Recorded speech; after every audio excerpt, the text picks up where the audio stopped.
Hey everybody, it's Dr. Mary Gardner with Lap of Love Veterinary Hospice. And on today's Facebook Live, I'm going to be talking to somebody about pet cloning. How many have ever thought that their pet is the best? That's all of us. And that we might want them again. And what if there is a possibility of actually cloning your pet, and what maybe is involved in such a thing, cost to process, to viability, and all these questions. So I have, as a veterinarian, I have taken a few samples, and we'll talk about this, for a couple of clients of ours. And so it's not a usual or a very a request that's often made, but when it does come, I would like to be prepared with the education, the knowledge about it, and also that I know how to take the sample properly for those families that are looking to do so. And I think the biggest point at the end of all of this is about how to prepare if this is something that you are thinking about. So I thought, why not bring on one of the companies that actually does this and can help answer some of our questions. So I have asked Viagen, who is one of the companies that does this, to bring us some information. So I've got Melain on. Let me bring her on my screen from Viagen. Hello. Hi there. How are you? I'm great. I'm really happy to be here. Okay, I am too. You know, I was looking forward to this one because, like I said, we have gotten a couple of families that have asked about cloning their pet. Now, just as a reminder, Melain, we at Lap of Love, we are end-of-life care only veterinarians. So we help families with in-home hospice and euthanasia. Euthanasia is the majority of what we help families with. And about 75% of the families who reach out to us need help within 48 hours. So it's a very urgent care model. Now, I also have to say hi to everybody who's posting. So tell me where you're from. So we've got Erin from Buffalo. I'm a New Yorker, so hello. And so when they do reach out to us for end-of-life care, it is usually on an urgent type of time frame, which I get. But there are times when families ask us about cloning, and we have this tight time frame, and so it becomes a bit of a challenge. So before we get into all that, can you just high level explain what cloning is? So cloning, really simply put, is we're creating an identical twin to your favorite pet. They're genetically identical. It's a whole new pet, obviously, but their DNA is exactly the same as the original pet. Crazy. It's great. Yeah. So, like, did this happen in sheep first? Absolutely. So that's how cloning really began. And most people that know anything about cloning have heard about Dolly the sheep. So she was the first mammal that was cloned. And this was 25 years ago now. And so this process sort of started with that. And it's the same technology that we use to clone dogs and cats as was used to clone the sheep 25 years ago. Oh, my goodness. So how long has Viagen been doing this? So we've been cloning animals for almost 20 years.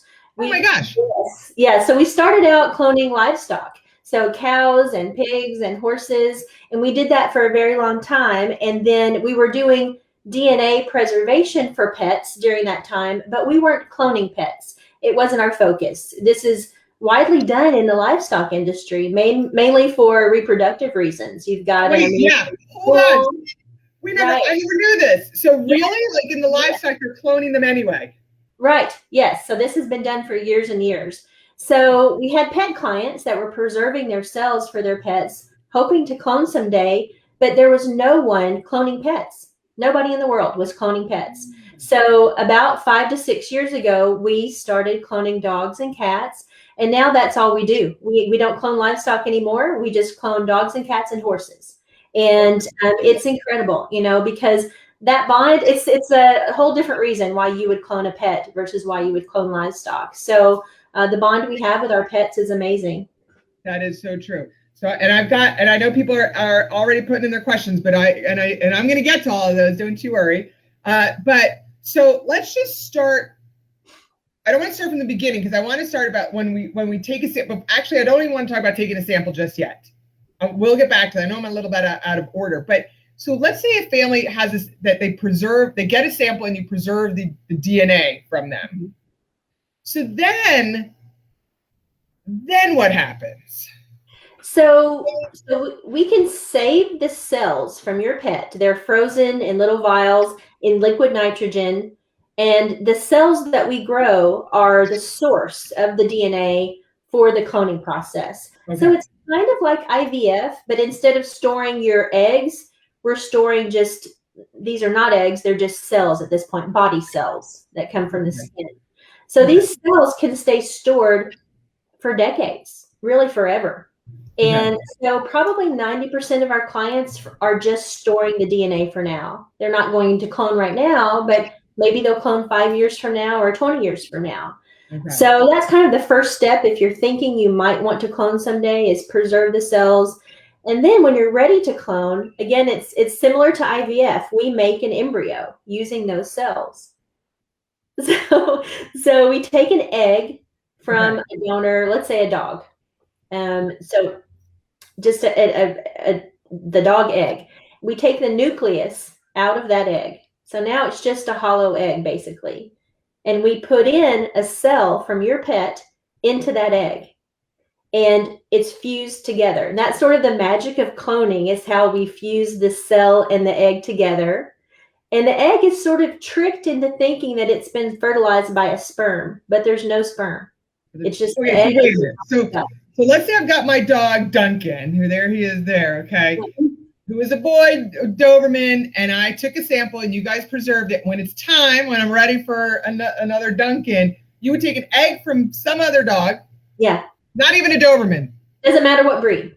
Doesn't matter what breed. Okay. So so you would take out the nucleus and put in Duncan stuff. Right. Okay. Yeah. By the way, guys, I'm going to simplify it because I need it in very simple terms. I hope you guys are okay with that. So then, where do you put the egg? So then the egg, so a little jolt of electricity basically is what zaps this egg and tricks it into thinking that it's been fertilized, and it's triggered to start to grow into an embryo.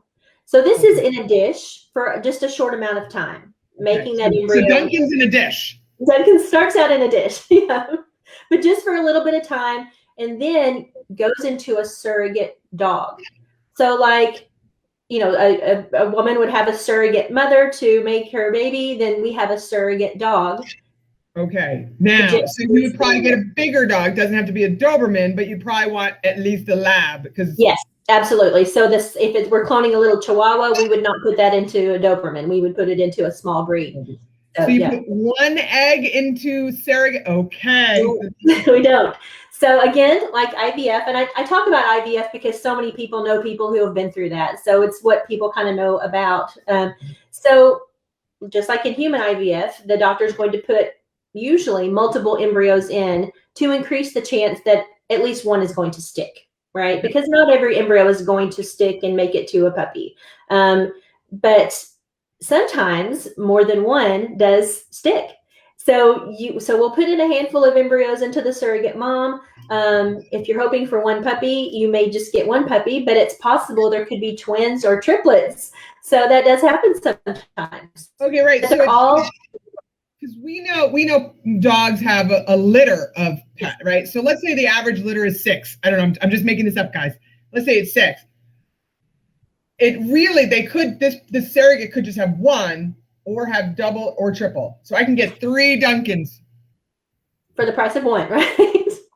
Okay, I have so many questions, but continue, Melain. Yeah. So that surrogate mother is going to gestate. It's just like it's her baby. She's going to gestate those embryos, and she'll give birth to the puppy. She'll nurse the puppy. She takes care of that puppy. And usually the puppies are ready to go home by about 8 or 9 weeks of age. And what you've got in that cloned puppy is a genetic twin that's just born at a different time. That's just crazy. This is like magic to me. Okay. So, they look the same. Now I heard, tell me if this is hogwash. Okay. So like Dobermans look the same and Samoyeds look the same, but let's say Lilu, my kitty cat, okay, with her markings and her white, would she be like that? I heard there's something about temperature and calico cat. You know what I'm talking about? Like, yes, absolutely. Okay. Tell me. So even though they are genetically identical, and would be called an identical twin, they're not always going to look identical. And that's usually the markings are what can be different. So your Doberman is going to have the standard Doberman markings, Right. but your cat, where there's some white and a little pattern of white, where that white is could shift. And so instead of going this way, it could go this way, or this white down the middle could be thicker or more narrow. But usually there's going to be some white right there and then the gray here, but that can shift. And there's a scientific reason for that. That's a little complicated, but it has to do, you're right, with temperature. When an embryo is formed, there are cells that make white hairs, and there's cells that make the gray hairs. And when an embryo is formed, all of those cells are lined up along the midline of the embryo. And as the embryo grows, those cells migrate down along the body. And where they stop and land is where that hair is going to grow. So that white cell starts here, it goes down, and then it stops. And where it stops is dependent on temperature, uterine environment, and things like that. So they're going to have that same number of white cells and gray cells as the original. So that ratio of colors is usually very, very similar. But exactly where those markings are is different. And a good way to think about this is human identical twins that have freckles or birthmarks. The markings on a pet are like their freckles. So human identical twins never have exactly the same freckles in the exact same place. And that's very similar why. So I did not know that. Okay. Yeah. So this is, but that's what I thought I heard with calico cats. Like they'll have the same ratio of red and, black and white, but all over could be totally different looking. So don't get upset if the markings are a little off. Right. Now, calicos are very unique. And the very first cat that was ever cloned was a calico. And the clone looked nothing like the original cat. So that kind of gave cloning a bad name because the clone looked nothing. The body, the shape of the head and the body looked the same, but the markings were very different. And that orange gene in a calico is what is unique. And it's unique to calicos and tortoiseshell cats. And sometimes that orange gene, it's random whether it turns on or off. So in the clone, the orange gene turned off. And so there was no orange in the clone. It had the other colors, but not the orange. So you're not going to have a Doberman that's blue. It's never going to be, you're never going to have a different colored dog unless it's a calico cat or a tortoiseshell cat. I amazingly get this. Okay. Because that is so interesting. All right. So, but like a brindley. Yeah. So a brindle will be a brindle from what we've seen so far. Now we're learning things all the time still, but brindle should be a brindle. But yeah, where the stripes are could be very random, but those stripes are still going to be there. Eye color is genetic, but we've had a dog with 2 blue eyes, and the clone had 1 blue eye and 1 green eye. So that is a gene that can kind of randomly turn on or off. We wouldn't expect a blue-eyed dog to end up brown-eyed, but there could be, or what about size? Like, so my boy, he was 110. He was a big Doberman. I'd expect to get a big Duncan. Yes. Duncan too would be big too. Right. Yes.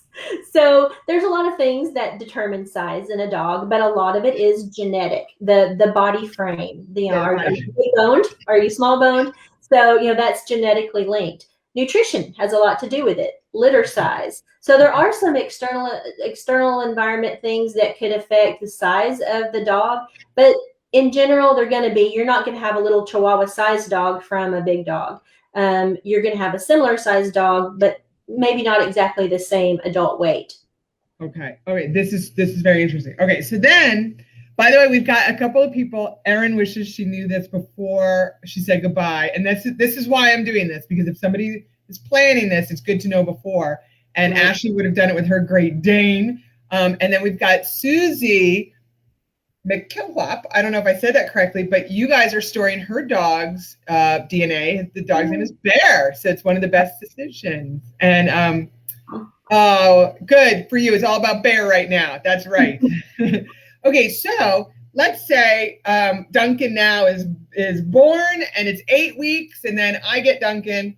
Some people may say kind of sad for the surrogate mom, but this is what happens in puppies anyway. Like we're taken away from them anyway, like, is that some pushback you get from people about the surrogate moms? So the surrogates are very, very important in this whole process. And yes, our clients want to make sure that the surrogates are very well taken care of.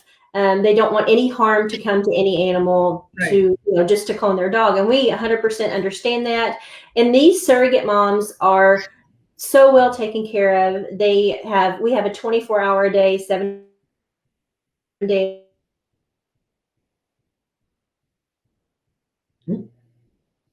Got a little Wi-Fi connection issue. Oh, there we go. So they're very well social. Can you hear me okay? Yeah, now you came back. Well socialized. Okay. Okay. But you're not moving just yet. So can you hear me? Okay, perfect. Yes. You're frozen, not such a bad position, so you're good. There you go. You're coming back. Okay. So perfect. Okay, so because I heard a rumor too, and this is time to get rid of my rumors, is that I'd have to adopt the surrogate mom. You do not, but you have the option of requesting that the surrogate be adopted out. And we work with a third-party dog adoption agency that will place the surrogate mom into a forever home after they're a surrogate. And so a lot of our clients will request that. If they don't request it, then the surrogate mom could go back into the breeding colony to just make conventional bred puppies, or she may be adopted out when she's retired. But what you also have to understand is that dogs they're not constantly having litters. Dogs only go into heat about once or twice a year. So they're usually only a surrogate one time, and then they will go back, through an adoption process. So we actually don't allow the client to adopt the surrogate dog. We did in the beginning, and we found that there was the puppy would bond more to the surrogate than to the family. And it was disappointing for the clients because they had this, bond with their pet, and they wanted that back again. But then the puppy was more concerned about the surrogate mom, and that's a sweet thing, but it can lead to some disappointment. So, and it's also hard to have a newborn puppy, a little puppy, and then also a new adult dog into the household. So we find that adopting them out through the third party is better. Now the cats, that's a whole different story. The surrogate mom cats a lot of our clients adopt the surrogate mom cats. And I would probably do that. Yeah. So why is that? Just because we're cat suckers? I think the bond with our cats, if you have cats and dogs, and it's a different kind of interaction. So I think that the kittens tend to do just as well if the surrogate is around as to if she's not around. So that cat is either going to be a lap cat or not a lap cat, and it doesn't matter if the surrogate is there or not. Neither of my cats are lap cats. So I had some amazing lap cats, and I'm still in mourning for them because I don't think any lap cat could be as good as them. So I'm still waiting. And it wasn't Lilu, my gray one. She was not a lap cat. So I've just got a couple of questions here about the Australian Shepherds and their coloration, the merles and stuff. Like, what about them? We have cloned a few of the merle Australian Shepherds, and so far they've all been merles as well. And we would expect, because that's a gene, and we would expect them to be the same color. Again, with the eye color with those, so there's a possibility that we cloned a merle Australian Shepherd that had two differently colored eyes, and the clone had the two blue eyes. So that's something that could be different in the merle. Yeah, so cool. Okay. And then Denise asked a great question. What about genetic disease? Would it reoccur in the clone? So that is an excellent question, and something that we do like to talk to our clients about, because if the original pet has a disease or an illness that is genetically linked, then those genes are going to be there in the clone. They're going to have the same genes and that same genetic potential to develop that illness or disease. It doesn't mean they're going to be born with it. If a dog has cancer and when it's biopsied, that doesn't mean the puppy is going to be born with cancer. It's going to have the genes potentially to develop a cancer at some point in its life, probably around the same time the original dog did. So it has to do with epigenetics and things like that too. So people That's a tricky thing. Genetics Yeah. is. Listen, you don't always know the cause of a cancer or a disease. Right. So, It could be a mixture of genetics and environment. So it's hard to know. Yeah. Yeah, my Duncan had dilated cardiomyopathy, which is a very big Doberman thing. So, but and then Amber asks the question. I think we kind of answered this, but the surrogates are not breed specific. So a boxer could surrogate a schnauzer. Absolutely. Yes. Okay, what a great example. Now, so then Roberta asks, nature versus nurture. How different are their personalities? And that's probably the top question that we get, because that's why we love our pets. We love them for their personality and who they are. So I try to counsel the clients that are moving forward with the cloning on what to expect.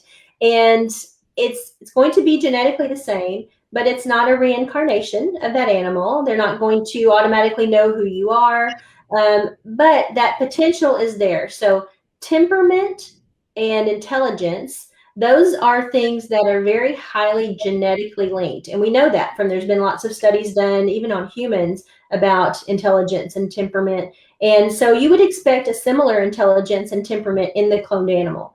Personality is going to be that mixture of genetics and environment. So if they are raised in a similar environment, around the same kind of animals that they were around when they were raised, then you may end up with a very similar personality, but I would not go into it expecting that you're going to have the exact same dog, right? Because they're going to be an individual. And I think the best way to look at it, how I look at it, is that even though it's essentially an identical twin brother, let's say, they're like twin brothers, the same. If you've got two boy dogs, the original and the clone, they're like twin brothers, but it feels like an offspring, because that clone puppy came from the cells from that original dog. So it really feels like that dog had a baby, and that baby is the clone. And that's kind of the way to think about it, I think, is that puppy is there because of the cells from the original dog. So you look at that puppy and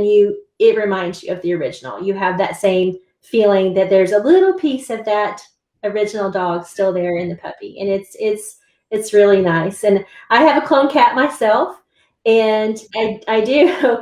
It's a little bit different for me because I didn't own the original cat, but I knew the original cat. So the original cat was a friend of mine breeds Bengal cats. And so this is Bengal, and he's beautiful. And so he cloned his cat, and there were two in the litter. So he got twins, and he gave one to me. And so it's been really interesting because I've been raising my cat in my home, and he's raised his cat in his home. So we can kind of compare notes and see how similar or how different they are. And they have a very similar personality. Like I said, he's not a lap cat, and this cat is not a lap cat. But my cat is heavier, so I feed him too much. I think he's a big boy. So that's environmental. That's because of what I feed him, and how much I feed him, and how much activity he gets. So he weighs quite a bit more. And you'll get a boy and a boy, or a girl and a girl, right? Right. So yeah. That's right. Okay. Yep. So one quick question about the surrogates. Where do they come from, and do they live with somebody or at a business? Like, are they at some kennel or something? So they are in a kennel. So we do work with a breeder who provides the surrogate dogs. And having a happy, healthy surrogate mom is going to produce a happy, healthy puppy. So it is very important that they are raised in a biosecure facility for their safety and security. Obviously, there's a lot of people who think that this is a very bad idea, and they're opposed to cloning it, and we understand it's not for everyone. So for their security, they're in a very secure location, and it's, we have to keep disease out, so they have to be very, very healthy. So they are in a kennel facility. That I get what you're putting down. Some people wanting to do some harm to them. Okay, got it.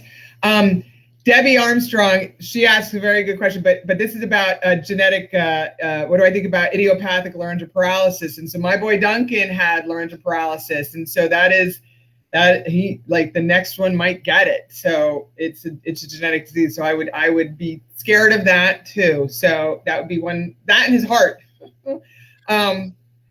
Steph says this is blowing her mind. And Susie said Bear has some liver disease since birth. When we clone, chances are it will pass on to the next one. However, she sees it as proactive instead of reactive. And so she knows what to expect and maybe, some things to give in advance. So now let's back up now that we talked about some of the nitty gritty stuff. So let's say I have my dog or cat and I am thinking about this. They're not ready for euthanasia. I'm just thinking about this. What do I do? So we talked about that first step is growing the cells and to get the DNA for the cloning. And that is done through a skin sample.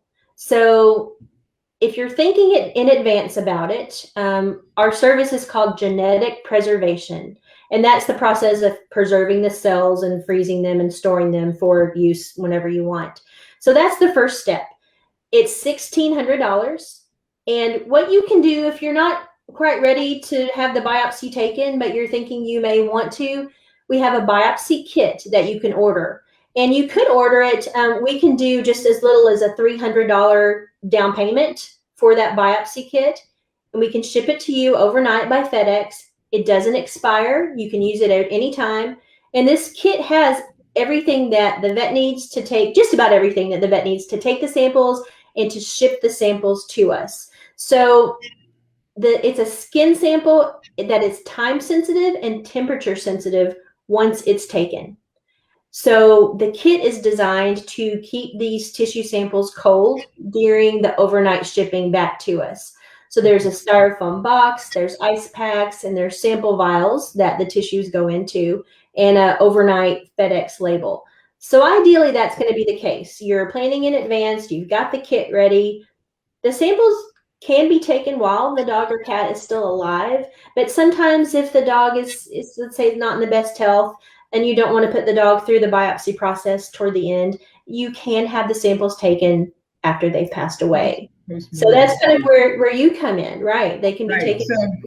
So this is where we come in at Lab with Love when we're helping families. And this is where if somebody is thinking about this, I really want them to get the kit before they call us, because if it's a Friday and you need help for us to preserve that pet until Monday or Tuesday to take the sample, that's probably not ideal. The sample should be taken within how many days of passing? So the tissues can be alive for up to 5 days if the body is refrigerated. So refrigeration is going to keep those cells alive for about 5 days. If the body's not refrigerated, those cells start to die as soon as the pet passes. And so the refrigeration slows down the cell death. So that sort of keeps things on hold for a few days.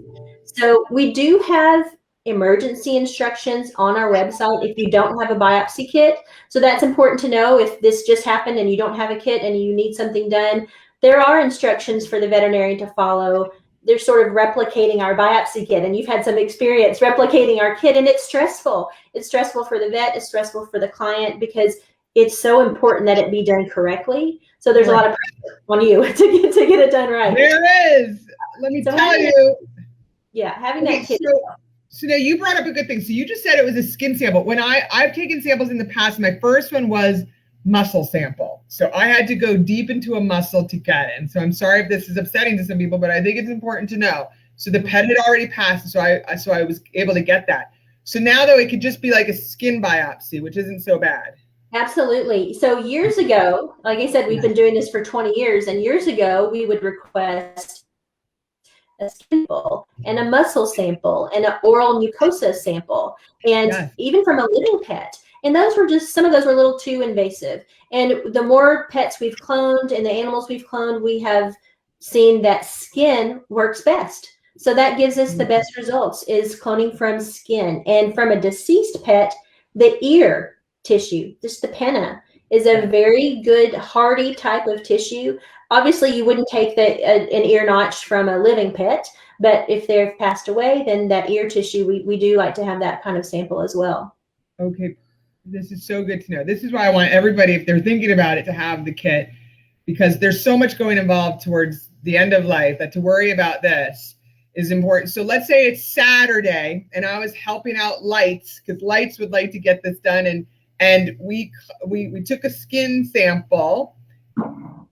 I could still FedEx it on Monday. I just keep it refrigerated. Absolutely. That's in the little containers. and then I FedEx it on Monday. So this is more up for me. So the FedEx, that's already covered in their $300, or the overnight is then they have to pay for that as well? The shipping is all included. So it's the shipping to you and the return shipping is all included. So even if you don't have a kit and you're using our emergency instructions, the client can reach out to us, or the vets can reach out to us, and we can make a label and email it to you, and you use that to ship the samples back to us overnight. So we'll provide the label. Okay, nice. I would definitely like the kit as a veterinarian because it's got the ice and the styrofoam box. I was running through Walmart looking for a styrofoam box, and then I had to find a box to put the styrofoam box in to ship it. Like, I was doing my best trying to help a family out. So it's kind of nice to have it in advance. So $300 for the kit, and that goes towards the $1,600 preservation fee. That's right. The rest would be, so when you guys get it, then you do your little magic to preserve it, and then you keep it. And I think, Melain, that some people like to at least preserve during the grieving process. Like, it's such a shock to them to lose their pet that this is kind of an intermediate phase. And maybe it's not something they end up doing, but it's just a good reserve, like, to help our hearts a little bit. But how much is it to keep stored per year? There's a fee? There is an annual storage fee, and so your initial $1,600 covers storage for 1 year. Okay. So after the first year, it's $150 per year. And so you'll get an annual invoice every year. And all of the fees that are paid prior to cloning get applied toward the cloning fee. So all the storage fee you've paid over the years will be applied toward cloning. Let's talk about that. Let's talk about how much does it cost to clone a dog and a cat and a horse, because somebody wants to do their horse. So yeah, that's the big question. So to clone a dog is $50,000. 50. Yes. Okay. A cat is $35,000. Okay. And a horse is $85,000. Hey, our horse person out there. Okay, so $50,000. And why such a difference between a cat and a dog? Is it just more time, surrogate, like? So the process, the heat cycles of dogs and cats are very different. Like I said before, dogs are only going into heat once or twice a year. So then we need more surrogates. The cats are continually going into heat. So we can have fewer surrogates, and it's just a more complicated process. There's things that we can do with the dog eggs, as far as we can in vitro mature a cat egg, but we can't do that with dogs. So the process is a little less complicated for cats than for dogs. So it's less expensive. Okay, so that's not okay. So that makes sense. Susie here says Bears had biopsies taken during his last dental under anesthesia 2 years ago. A little bit rather aggressive biopsies were her only regrets. 9 spots with stitches. I think more vets should be educated on exactly what's needed. My advice: make sure you're clear and the vet is clear on what's needed. So, but luckily the skin is a little bit better now, and it's just if they're still alive. If I was to take a skin biopsy, I still need to stitch it closed a little bit. And that's right. And our punch now is smaller than it used to be. I don't know when that sample was taken, but years ago it was an 8 millimeter punch, and that's about the size of a pencil eraser. Yeah. So it's large, especially on a tiny dog. So that would require several stitches. Now we do a 4 millimeter biopsy, so it's teeny tiny. It is cutting through the skin, but some vets will just use glue to close the site. Yeah. And we'll do 1 stitch or maybe 2 stitches, and we can use just 2 samples. So we don't need a huge number of samples. If the pet is alive, then we could get by with just 2. If the pet has passed away, we do want 4. Okay. And then are larger samples if the pet has passed away. So it is a larger size sample. Okay. But during a dental cleaning is a good time because the dog is under anesthesia for that. It doesn't require anesthesia if it's being done with a living pet. Just a local injection of lidocaine to numb the biopsy site is okay. Okay. So good. I want people to ask their questions. That was a good one, Susie. And so technology's gotten better. And my first cloning sample 10 years ago was a lot with the muscle tissue sample and everything. Like that was, that was hard for me to do. I was like, is this is this a good thing? But he had passed. So now, about how many pets do you guys clone a year? Probably about 50 dogs, and we've got 15 cats per year. So it's not a huge number, but we've got puppies being born. About every week we have puppies being born. And I just delivered a puppy to the client just on Friday. So that's a fun part of my job is that end result when I get to hand over the puppy to the client. Yes, and I have a little link here to show that you got on your website, you've got the client stories, which is probably so much fun to do. Yes. And what happens if it doesn't work out? Like, is there ever any that don't make it till term? And yes, so sometimes that does happen. And again, just like IVF, not everybody gets pregnant the first time. Most of those losses happen in early pregnancy. So either the embryos stick or they don't. And so so the mom doesn't get pregnant. We'll do an ultrasound about midway through gestation, so we'll know whether or not mom is pregnant or not. And if she's not, then we'll transfer more embryos. There's no additional fee if we have to transfer more embryos, so we'll continue to try until we have a puppy born. But sometimes it just takes just one shot, and then you've got a puppy about 2 months later. About 2 months later. This is crazy. This is awesome. All right, so I want anybody, if they've got any questions, to post in here. Anything I forgot to ask you that's important? So we talked about kind of planning in advance, and that's something we never want to think about that. We never want to think about the day that our pet is going to not be with us. But it is something to think about and to plan for. And I think it definitely can help with the grieving process. I've lost 2 of my pets. I had 2 little miniature pinchers, and they passed away within a month of each other. And it was just heartbreaking. And one of them, we knew he had been sick, and we knew the time was coming, and we had prepared in advance. And while he was having another procedure done, we had tissue samples taken. And then my second min pin passed away very unexpectedly. And so I've been through the process that our clients have been through. I didn't have a biopsy kit, and I don't live where we're based out of Texas, in the Austin, Texas area, and I don't live near our lab. I work remotely from Savannah, Georgia.